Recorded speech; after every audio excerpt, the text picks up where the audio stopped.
There we go. So thanks everyone for joining us today. We have Ben here from Kin Immigration, and Hey he's here guys. to talk around the topic of Singapore. We know that it's an exciting place to live, to work, to build your business or expand your business if you're maybe in another market and you want to expand into new exciting ones as well. Ben is an expert in this field, and so we're really lucky to have him on here. He's going to go through a few slides, and then as we like to do on these weekly sessions, we'll have questions. So if you want to ask any questions, please feel free to use the Q&A button at the bottom of the Zoom panel. You'll see the button that says Q&A. It says a little question mark, and you can fire your questions in there. Or if you just have comments or anything like that, you can also use the chat.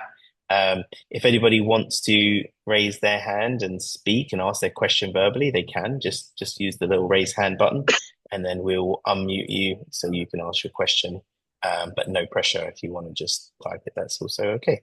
So yeah, let's kick off then, and thanks again for joining us. Thank you so much, guys. Glad to be here.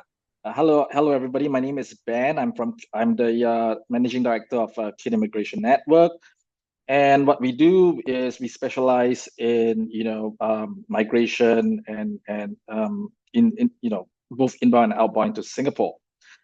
Today's topic we'll be looking at the current issues that's affecting Singapore's economic, manpower, and migration landscape. So let's get started on that.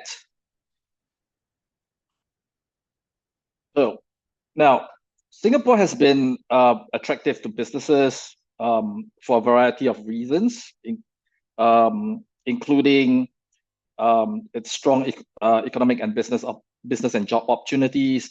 Its rule-based law based on the English common law, the political and social stability, global markets outreach, strong geopolitics, peace and security here, cost of living, doing business, and of course the low taxes here. One of the key things about Singapore is that because of its strategic location, right, it gives it a very natural competitive advantage, in industries like shipping, oil, finance, trade. So, but the thing here is that all of this can be impacted, by a variety of issues, both within Singapore and globally. But for this discussion, we're going to be looking at two main things. I think the first one that has come up very recently is Trump's tariffs, and that is more of the external, and internally, the internal issue with Singapore is the declining declining population, right? And from the discussion of these two, we're going to be identifying what the government is going to be doing, at least at the manpower and migration front, to mitigate these issues, right? So with Trump's tariffs and its impact to Singapore. Now, yep, I see how this help for new entrepreneurs. Well, I guess at the very least is that you're going to be able to know what the government policy is in relations to setting up businesses here, hiring manpower here, even migrating here.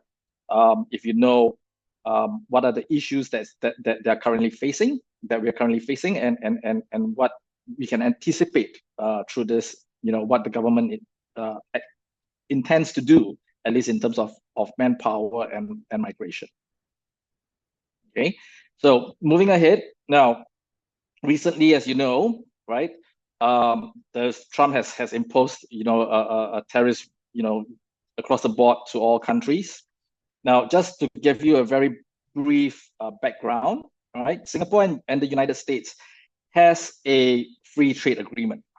All right, now with a free trade agreement, basically means that Trump's tariffs is a violation of that free trade agreement, right? In the sense that now, basically any exports from Singapore to the United States incurs a 10% tax.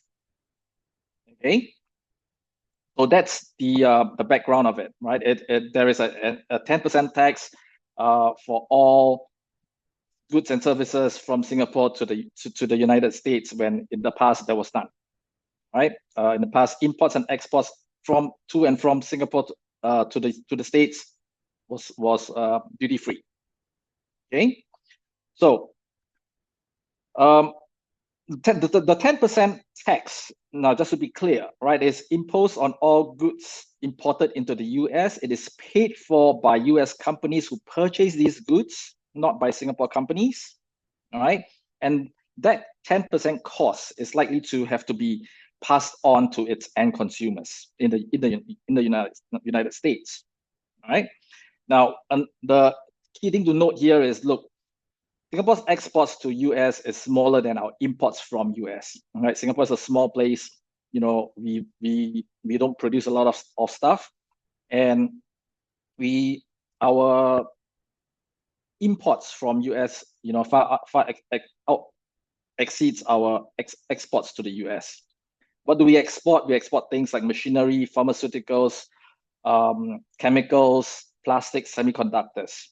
Right now, if you look at all of these industries here, it's more B2B, right? So and the demand for this is somewhat inelastic, right? And therefore the impact is manageable in Singapore, right? But if the tariff, if you look at the bigger scale, it's just not just Singapore, but if you look at the tariff wars that may happen, you know, between US and China. I mean, Trump just imposed a 104% tariff on China starting today, right? The scenario would be totally different for Singapore. Okay, it could escalate further, and all of this, you know, it can lead to an increase in imports from other countries looking for opportunities away from the US, right? And it can also lead to increased competition and lower prices for goods in Singapore. That's the good side. But on the bad side, you know, Southeast Asia's attractiveness would decrease, right? Regional offices in Singapore would decrease in employment and consumer spending, right? Now, depending on the intensity, there may be a short-term advantage for Singapore to benefit from Trump's tariffs on other large economies, right? How that may happen is that, you know, countries that have got very high tariffs might move their goods to Singapore, add value to their goods in Singapore, or just park their goods in Singapore for a bit before it then gets sent over to the States as a Singapore product.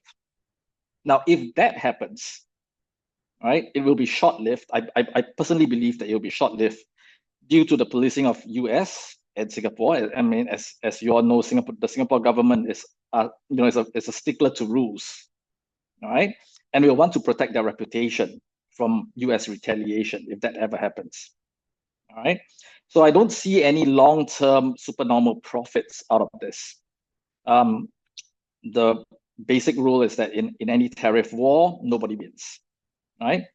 The Singapore government may increase spending, okay, to stimulate the economy if it's hit hard by the tariffs. The Singapore government has plans in terms of fiscal government spending.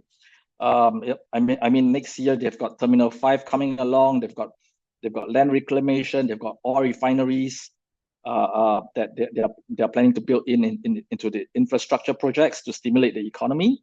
And I think all of this will help to, in a way, absorb the shocks that may occur from this tariff wars. All right. One of the things that I do not think that the government will do is to, you know, exercise on monetary policies like, you know, adjusting interest rates. As for those that are in Singapore, you probably already know that our interest rates are not very high, in fact, quite low. So I don't see that the government using monetary policies, but fiscal policies to, you know, adjust the economy to better deal with any shocks that may come from this tariffs. All right. So that's on the Trump's tariffs side of things in terms of how the economy of Singapore will have to, you know, deal with. Right. Now, if we look at, besides the tariffs, if we look at things such as our population, all right, or rather our declining population, all right. I think a couple of months back, Trump's good friend Elon Musk did mention on Twitter or X, if you like, what it's called now, that Singapore is going extinct as our population numbers have dropped to historical low. Just for information, our total fertility rate at the moment for 2024 is 0.97. Okay, so given the decreasing population, the Singapore government recognizes that it needs to bolster its working population through a variety of strategies.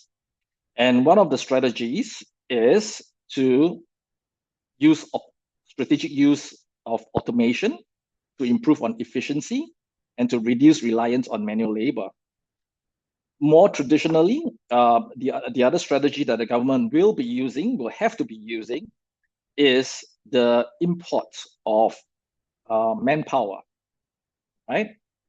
Now, I then highlight to you now this chart here, all right? From this chart, you can see that as of June 2024, okay, the total population of Singapore is 6.04 million, and how that is derived is basically 4.18 million, which is the Singapore citizens and the PRs. You add that up. Those are what we call the resident population, right? And the 1.86 million here, those are the non-residents, which basically are foreigners that are working in Singapore, right? Holding on to our employment passes, S-pass, work permit holders, migrant domestic workers, long-term visitor pass holders, and international students. Okay, now, of the 4.18 million Singapore citizens and PRs, we have around slightly more than 840,000 of them that are senior citizens. Okay, now, residents and non-residents population will have to continue to increase year on year. All right. This means that we can expect that there will be marginal increase yearly on the number of new PRs and citizens into Singapore, as well as marginal increase in the number of non-resident workers into Singapore. Okay. Now, the government has said, to assure its citizens that it doesn't expect to exceed a total of 6.9 million population by the year 2030. All right, but it will have to grow. Now, given that the government expects that it will continue to grow, both its foreign labor as well as its new residents, right? But there is a cap in terms of the total population. What does that actually mean? Now, in order to know what that actually means, I highlight to you this comparison here between Singapore and Hong Kong. Now, why I am so sure that there will be an increase in resident and non-resident population in Singapore is because if you compare Singapore and Hong Kong, now, traditionally, both countries are pretty similar. Both countries are very small. Yeah. And if you look at it, Hong Kong actually has got more population than Singapore. But if you look at Hong Kong's GDP, it's slightly above half of Singapore. Okay. And traditionally, Hong Kong and Singapore are always in competition with one another in trade, finance, business, attracting foreign investments, so on. All right. What it tells me here is that because Singapore has a larger economic footprint but a smaller population, therefore, if Singapore intends to continue to keep up its economic momentum against Hong Kong, it will need to strengthen its existing industries as well as new industries, and all of these will need manpower. Okay? And given the declining population, they will have to import. It is importing manpower, importing new residents. It's not anything new. It's something that Singapore has been doing for the last more than 15 years, right? But what I think what I'm trying to tell you with this slide here is that you can expect that it will continue. It will continue up to 2030. And there is actually, if you compare Singapore and Hong Kong, the difference of 1.4 million, the 1.4 million population difference vis-a-vis its GDP, there is actually a strong need and the ability for Singapore, also given the land size, yeah. There's actually a ability for Singapore to scale up its manpower needs, in order to ensure that it remains competitively ahead of Hong Kong. Okay. Yes, technology and automation can and will be used by the Singapore government to reduce manpower, but it cannot fully replace manpower on a one-to-one ratio, right?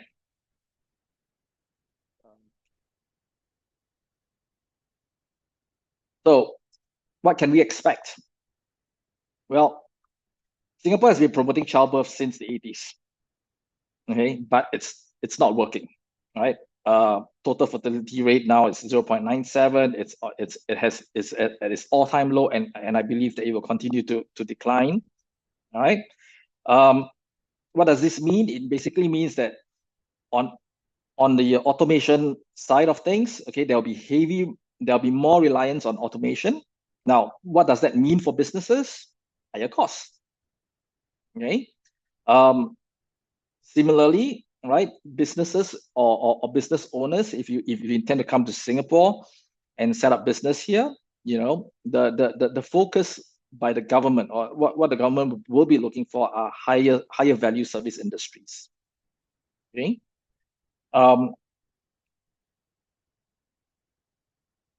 Excuse me. So why is that so? Because the government is looking for quality. Right, the key consideration in importing manpower for Singapore economic needs doesn't just lie in its numbers. What they're looking for now besides numbers, would also be quality. All right. So in order for that to happen, on a hiring, on a manpower side of things, higher salaries, benefits to attract a shrinking pool of human resources is necessary.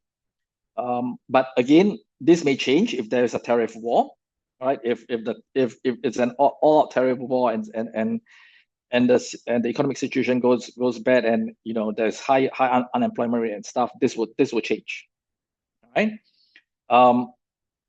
But by and large, right, hiring of staff in Singapore, mean that you need to be able to employees would need to be able to multitask, add value. All right. You talk about retraining versus new hires. All right. You have to talk about workflow efficiency. Okay. Whereby one staff can be handling 2 to 3 duties, processes in order to add value. Right.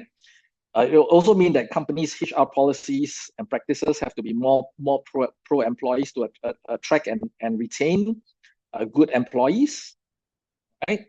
As a whole, Singapore has to continue to welcome talents from overseas, promote diversity, best practices, and welcome new migrants, right, PRs and new citizens, but on a more stringent condition.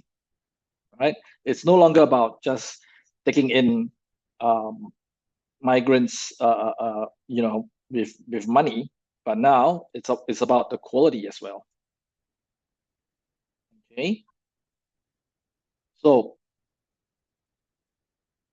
yes, we can expect a tightening of the criteria and quality, right, for various work passes. You can expect salary scale to increase to commensurate with the candidate's age and experience. government's requirements in terms of not just experience, but in terms of the candidates' academic qualifications, it is expected to improve, and they're going to be a little bit more stringent on that, right?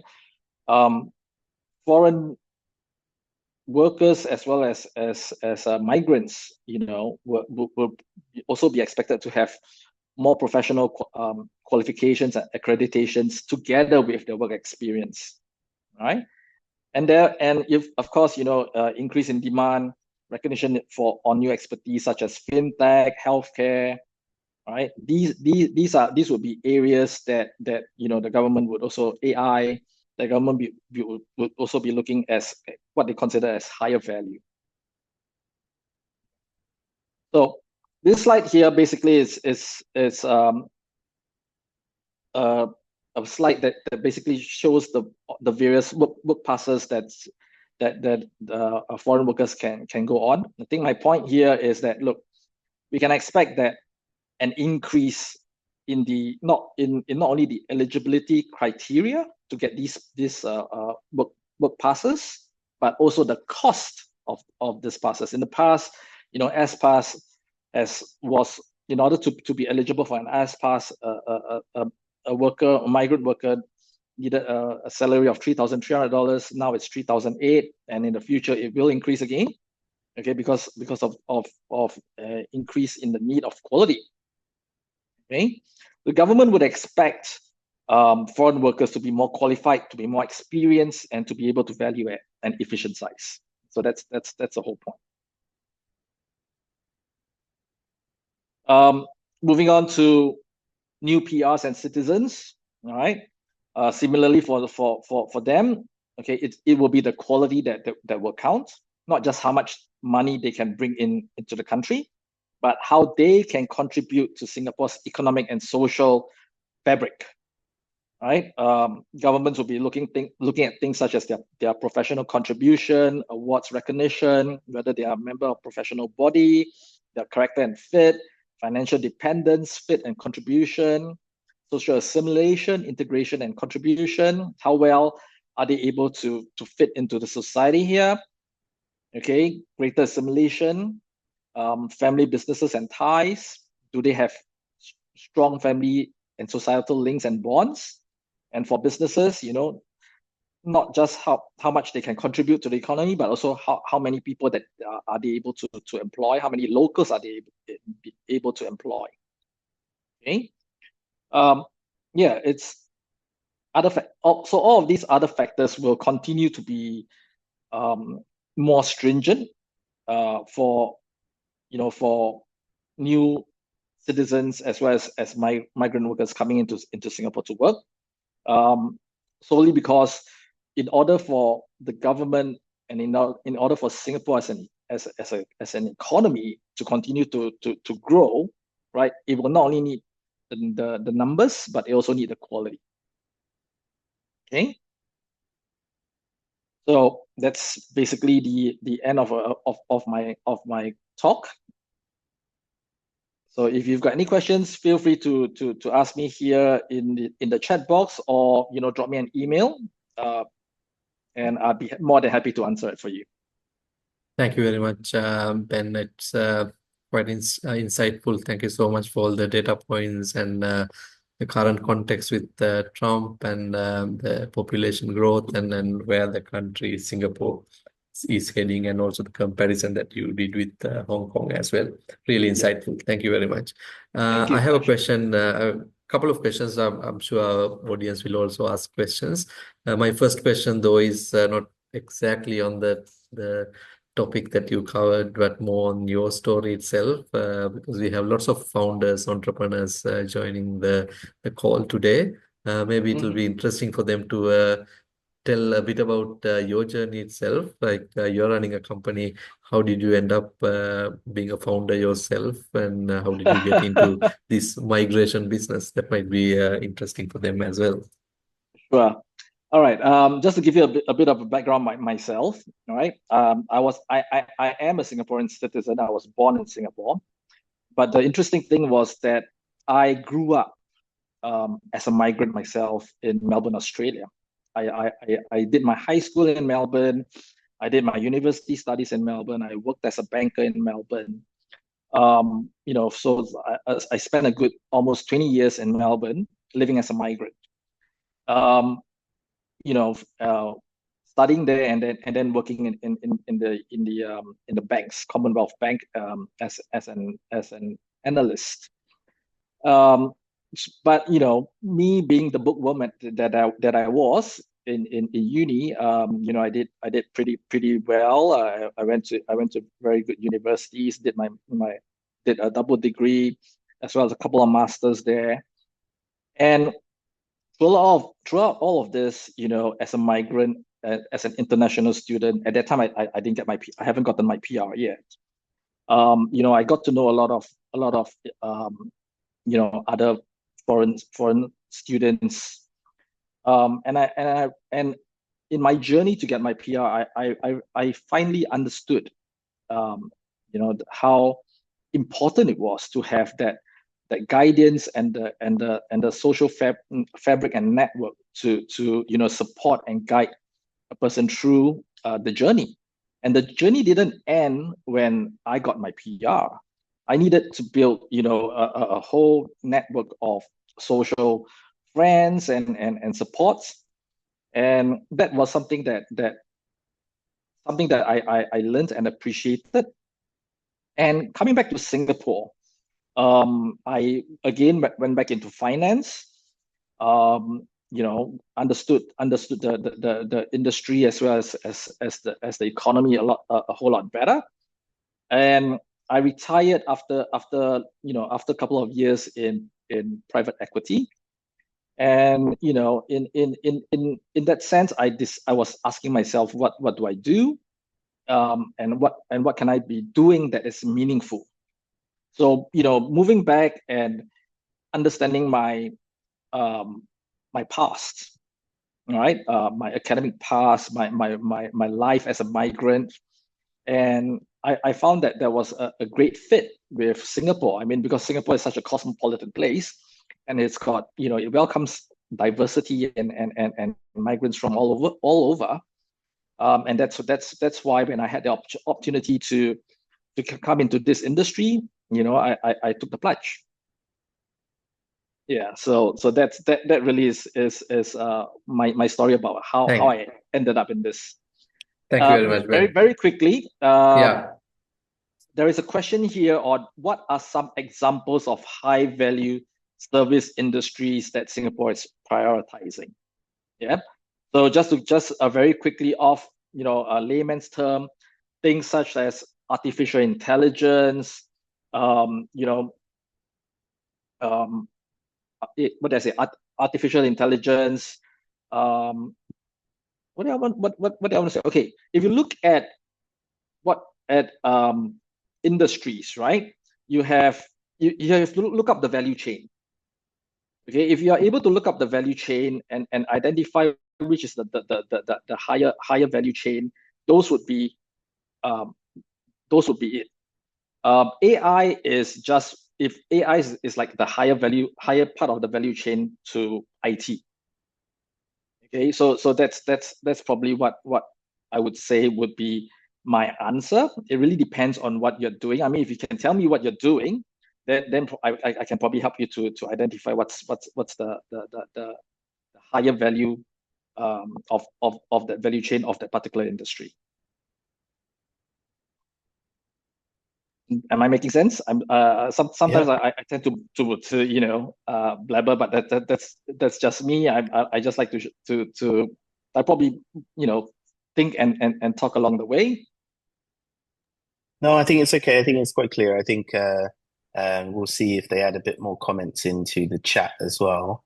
Yeah. But I think you've also described in a few slides back that there are certain industries that Singapore are kind of prioritizing anyway. So yes. so I suppose it's breaking out of those as well, maybe going into more detail on those.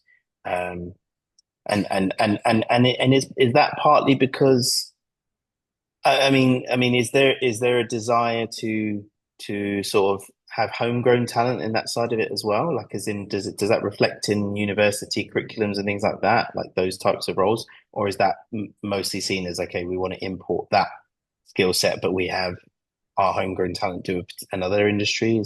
I'm not really sure, to be honest. I've been here a few years, but didn't go through a university. Well, I mean, the universities I mean, especially as Singapore Management University, SMU, they try to be, able to respond very quickly to societal needs. So in that aspect, they've got fintech, and they've got AI courses, and research, or more importantly, research being done in those areas. But in terms of the expertise, excuse me, the local expertise, there is still a need for manpower, for expertise in that area, especially on expertise that come from globally, because the different perspectives and theories, and knowledge from all around the world will be able to be amalgamated in Singapore, and make it more make it better. All right. To the best of my knowledge, even SMU, in AI and fintech, a lot of their expertise are not Singaporeans, right? But we require them in order to build up that local expertise. Yeah, that makes sense. Yeah, you need that foundation, and then I suppose as the passion and local knowledge grows, then it becomes more Right. absorbed, kind of thing. Interesting. Yeah, I did have another question as well. I mean, as I was reviewing the content that you shared as well, so you mentioned how there's I suppose a population which is getting older, albeit maybe not as rapidly as, say, Hong Kong, for example, but a low fertility rate, and I suppose somewhat space to grow in that sense.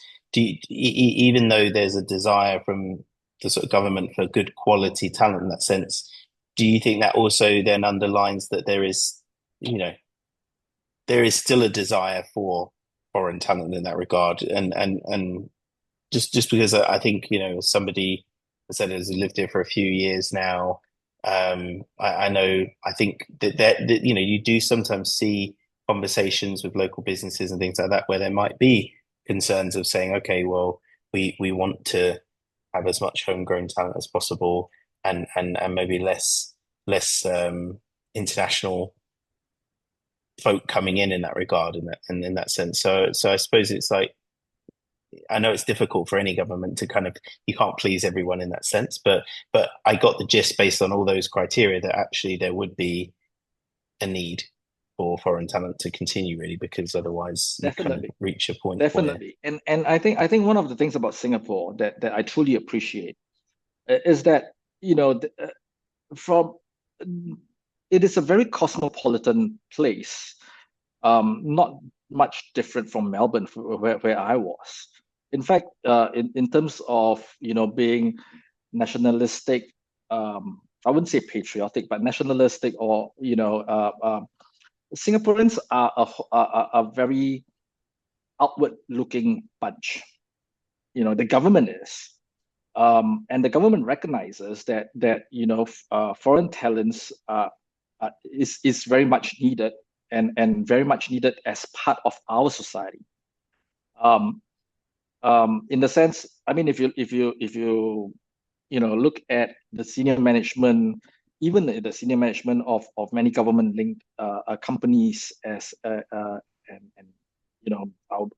biggest bank, the ones helming the management there are not necessarily all Singaporeans. I think one of the good thing about Singapore is that they are very welcoming, and it's more objective based, right? I mean, from a business point of view, they've got corporate goals, they've got KPIs to meet, and it's the best person for the job. That's how the landscape and the environment is, and that is something that has been imbued in all Singaporeans, right from beginning. Competition is good. Yeah, I think so. It brings out the best, and I Yeah. think that's why Singapore is consistently, you know, challenged on the world stage, even though it's a fraction of the size of some of the other nations out there in that sense. That's So right. That's yeah, right. Now we've got a we've got a couple few of questions. questions. Yeah, I was going to Yeah. say, they've Yeah, just I been see that. firing in. Yeah. So So the first Yenling one was from asking, Yen, yeah, you got do that the one? same rules apply to those applying for PR who currently are hired on a work pass? Are hired and on a work pass. Well, when you mean the same rules, I'm thinking that you're actually meant to be asking whether is it the same criteria, in the sense that they are expecting better quality work permit holders vis-a-vis permanent residency applicants. Is that what you're asking? If it is, then yes. All right. I know for a fact that for work permit holders right now, I mean, in the past, work permit holders, you didn't need anything from a diploma and below. You can apply for a work permit holder. But I can tell you now from my own experience that I've seen cases of applicants who even have a bachelor's degree get being offered only a work permit. All right. So yes, that quality is throughout, not just work permit holders or employment pass holders, but also for permanent residents. All right. I hope that answers your question, Yenling. Second question: what new, more stringent conditions for new PRs and citizens could this impact Singapore's ability to attract top international talent? With new and more stringent condition. I do apologize. Has there been a new one? I know there was for like work permits generally, right? The salary bar went up, and there was a couple more. Is it that compass system or something like that that's now in place? The compass system. Yeah.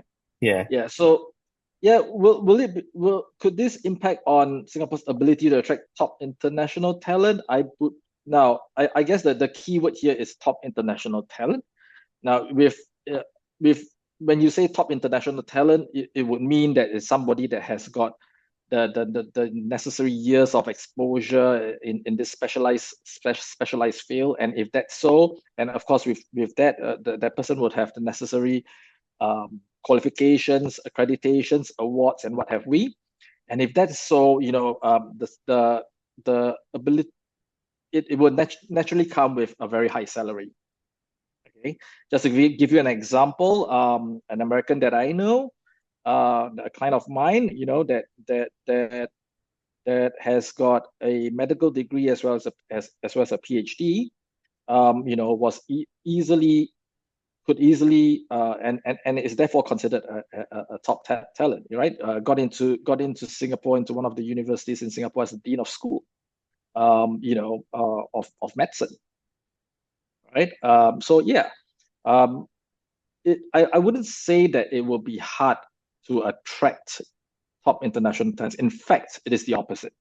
Right, the better quality that we have and stringent criteria that we have, the easier it is for us to attract better talents. Okay? Yeah, I would say then, therefore, if you're, I don't know, I mean, you don't want to say it in a mean way, but like if you're more considered like average, or then you've got a problem. skill. Yeah, That's you've right. got a skill, but maybe it's not necessarily deep enough, or it's something that there isn't already a lot of talent that has that here. Then that's going to make it difficult, right? That's the kind of talent that Singapore's less keen on. The funny thing is, right, I spoke to, well, now Prime Minister Lawrence Wong. I spoke to him when he was just a minister about 15 years ago, and at that time, Singapore's government's vision already was that Singapore would be the Switzerland of Asia. right? So what does that actually tell you here is that they are looking for that level of quality in what we do. Yeah. So and in order to achieve that level of quality, only high value industries and talents. These would be the two key ingredients in order to drive the economy there. Yeah. Okay, so last question another one from Shreyas. Yep. Yeah. Non-tech. How do non-tech entrepreneurs plan long-term business operations in Singapore? Because the passes seem to be skewed towards tech startups. 3 years, yes and no. No, it is not that the passes are skewed towards tech startups. Right? You can start up a business in Singapore that is non-tech, right? You just need to be very well aware of not just the local environment, but in terms of your business plans and strategies, and see how all of that fits. Right? In terms of applying for passes to come to Singapore to businesses that are non-tech, there is no bias or distinction by the ICA, which is the Immigration Checkpoint Authority, or the Ministry of Manpower for that. Right? I have seen and I have handled cases of non-tech companies setting up base in Singapore. I guess the key here is setting up a business in Singapore can be done, but if you really want to be able to ride on the Singapore's vision and the wave, you have to look at your strategy, look at and identify your value chain, where you are on the value chain, and how can you integrate or move up that value chain, right? Because look, similarly, on a similar note, right, I've seen a lot of businesses, especially from China, coming into Singapore and setting up F&Bs in Singapore, F&B operations in Singapore. They're non-tech. They can set up, but Singapore's landscape is such that your rental and your manpower cost is so high, and your market is so small, and competition is so intense. I've seen many that didn't survive more than three years. Yeah. Yeah. That's the shame, but yeah. Yeah. So I mean, Shreyas, if you've got some a more specific industry and stuff, feel free to drop me an email, and I can give you my 2 cents worth. Yeah, I know what he does, but I'll let him explain it to you as well. Yeah, he's got a good business. Right. I had a question off the back of kind of what you've spoken about. I was thinking about it earlier, but I didn't quite. I was wondering, like, because obviously there are different ways you can live and work in Singapore. You can be on a work permit. You can be a permanent resident. You can eventually maybe become a citizen in that sense. Like, do you observe that being a PR or a citizen gives you, a notable kind of benefit in terms of setting your business up in that sense? Because I know there are benefits to maybe you can become your own director and things like that when you incorporate the company, but outside of those things as well, like is that grants and things like that as well? Yes, definitely. As a citizen or as a local PR, setting up businesses in Singapore has its benefits, and one of the benefits is that you would be able, because you would then be seen as a local company, and therefore be eligible for a lot of local support and assistance, grants, what have we. And these grants and support and assistance is not just financial, right? In terms of business intelligence, in terms of market reports, the right associations and right government bodies to reach out to for assistance, you have better access, right? Yeah. A foreigner wouldn't know how to do it, and even if the foreigner knew how to do it, I'm not sure whether they'll be able to get full access, especially to financial assistance and grants. So yes, I mean, a local company also would, in terms of taxation in terms of even expanding overseas. Do you know that the Singapore government actually supports local companies from by providing them with information as well as financial assistance for them to grow out of Singapore? I didn't know that, but yeah, that's pretty cool. Yeah, Yeah. yeah. I think it's about 100,000, a cap of 100,000. Okay. Yeah. So there, yeah. I mean, the Singapore government does look after its own. So these are the kind of things that they do.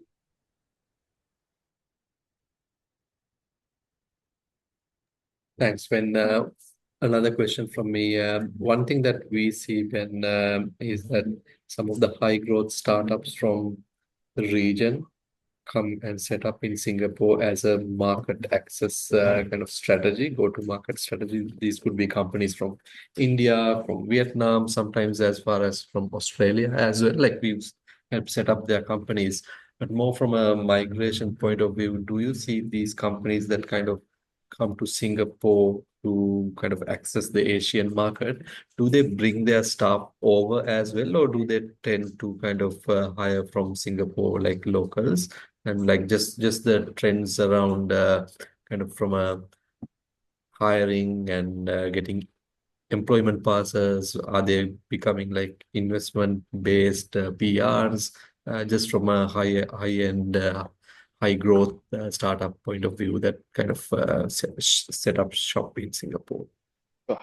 I think by and large is this. There are laws. There are laws manpower laws that dictate that, look, even if a foreigner comes to Singapore to set up businesses and want to hire foreigners, that before they can hire foreigners, they need to have a basic critical mass of locals that they hire first, right? That is the basic. And again, it really depends on the person that they want to hire, where the person is from. Just to give you an example, in order to hire a Malaysian, right? You basically, a company needs to have at least 2 Singaporeans before you can hire 1 Malaysian. Right? In order to hire somebody from China, you need 5 or 8 now. Okay, Singaporeans before you can hire 1. So it really depends on where the candidate is from. Right? Naturally speaking, of course, certain candidates with extraordinary expertise, critical expertise. Okay, the company that may not have the quota may be able to write in, or to the Ministry of Manpower to seek some form of support and assistance in for those. Okay. Thank you, Ben. Pleasure. All right. Any other questions? I have no other questions. We don't have questions in Q&A and chat. Jamie, do you have any more? Nothing more from us. No, but All thank you right. then. Yep. Look, if you've got any questions, feel free to reach out to me. Yeah, what we will do is we'll share the recording around with everybody shortly, hopefully this afternoon, but if not, definitely by tomorrow morning, because we also have some registrations as well that, perhaps maybe they had something important came up they couldn't attend. And then what we'll do is we'll try and funnel all those inquiries into the address that you've got there. Otherwise, if it's one of our members, maybe we can also connect on WhatsApp or something like that with yourself. But yeah, be really interesting to see what the people's feedback is as well on how we can support and if those on the call were unaware, by the way, Keen Immigration has some great services through the Doerscircle platform as well that you're welcome to take a look at afterwards if relevant for yourself. Great. Thanks very much. All right. Thank you. Thank you, everyone. Thank you so much for having me, guys. It was a new experience for me, but me being a traditional guy that does the face-to-face seminars, but this has been fun. Thank you so much. Thanks.